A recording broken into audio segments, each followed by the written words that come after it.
আমরা অনেকেই বাচ্চাদেরকে খ শেখানোর ক্ষেত্রে এক লিখে এইভাবে আমরা খ লেখা শিখিয়ে ফেলি, তো এটা হচ্ছে ভুল। আমরা প্রয়োজনে বাচ্চাকে খ লেখাটা এইভাবে ভেঙে ভেঙে ভেঙে ভেঙে শেখাবো।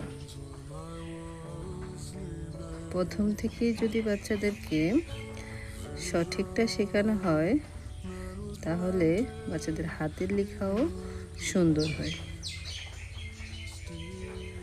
আরেকবার আমরা যদি দেখাই, এই যে এইভাবে পরের বার আমরা আরেকটু বাড়াবো, তারপরে নিচের দিকে যাবে, নিচ থেকে উপর দিকে যাবে, আর ক্ষয়ের অর্ধমাত্রা থাকবে।